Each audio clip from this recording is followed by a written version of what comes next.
रामचरितमानस किस भाषा में लिखा गया है? ए ब्रज, बी भोजपुरी, सी अवधी, डी मागधी। तो इसका सही जवाब होगा ऑप्शन सी अवधी। अगला क्वेश्चन है, खड़ी बोली का दूसरा नाम है? ए मगही, बी कौरवी, सी हिंदुस्तानी, डी बघेली। तो इसका सही जवाब होगा ऑप्शन बी कौरवी।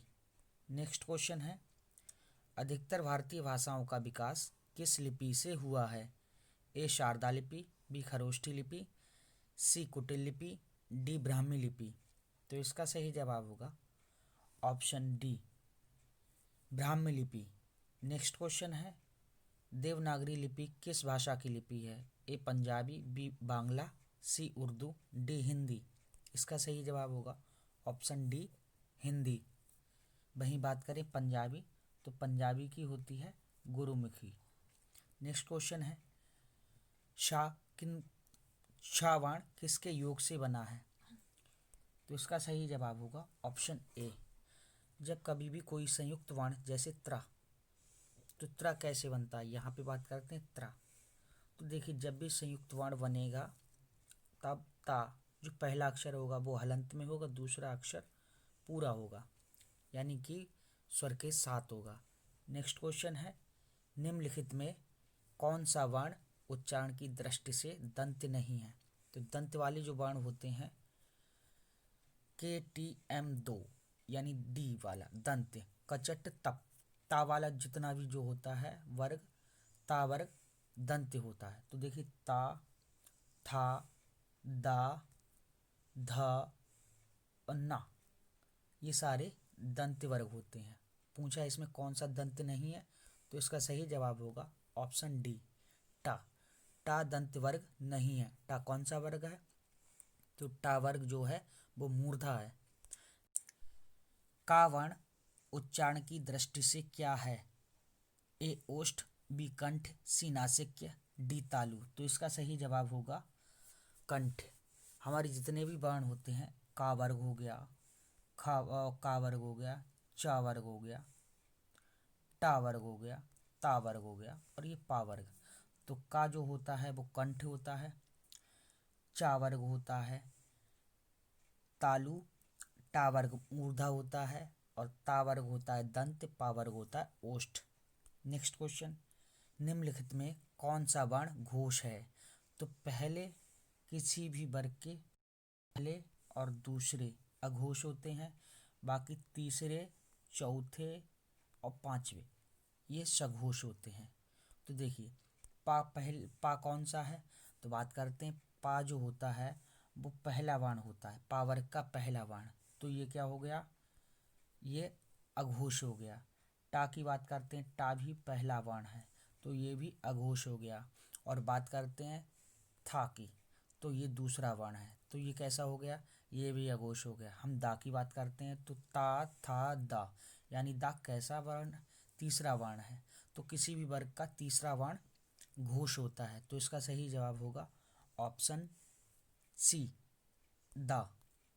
नेक्स्ट क्वेश्चन है, इसमें क्या करना है? इसमें निम्नलिखित में से वर्तनी की दृष्टि से कौन सा शब्द शुद्ध है? ए शीर्षक। देखिए, तो इसमें जो सही शब्द होगा वो होगा ऑप्शन सी शीर्षक। तो इसमें हमें याद रखना है, जो रा है रेफ वाला वो शा पर आएगा। नेक्स्ट क्वेश्चन, मंत्रिमंडल। तो मंत्रिमंडल में जो सही जवाब होगा वो ऑप्शन बी होगा। ये वर्तनी है, आप इनके लिए बिल्कुल याद कर लीजिए। नेक्स्ट क्वेश्चन है अतिथि। तो इसका सही जवाब होगा ऑप्शन बी 11 क्वेश्चन, इसका सही जवाब होगा पूर्ति, option C. Next question option D नीरसता। बात करते हैं महात्मा। महात्मा से शब्द बनेगा, तो महात्मा से जो शब्द बनेगा महा प्लस आत्मा यानी महात्मा। तो महात्मा जो है, इसमें अगर बात करते हैं कौन सी संधि है, तो इसमें जो संधि है वो है दीर्घ संधि। दीर्घ संधि, दीर्घ संधि कब बनती है? सजाती स्वरों से मिलके, जब आ प्लस आ बन जाता है और ई वाला और उ, यानी कि जब हम सजाती स्वरों को जोड़ते हैं तब दीर्घ संधि बनती है। नेक्स्ट क्वेश्चन है, रमा प्लस ईश में कौन सी संधि है? ए दीर्घ संधि, बी वृद्धि संधि, सी गुण संधि, डी यण संधि। तो इसका सही जवाब होगा रमा प्लस ईश रमेश, रमेश में गुण संधि है। जब भी आप ऊपर ए की मात्रा, ओ की मात्रा देखें तब आप समझ लें कि उसमें कौन सी संधि होगी, गुण संधि होगी।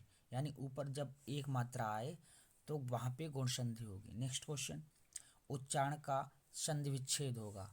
तो यहाँ पे ऑप्शन डी सही होगा, उत प्लस चारण, उच्चारण। इसमें कौन सी संधि है? तो इसमें विसर्ग व्यंजन संधि है। नेक्स्ट क्वेश्चन, रसोई घर में कौन सा समास है? तो रसोई के लिए घर कौन सा हो गया? तत्पुरुष समास। नेक्स्ट क्वेश्चन, नील गाय में कौन सा समास है? तो नीली है जो गाय, इसमें कर्मधारय समास होगा।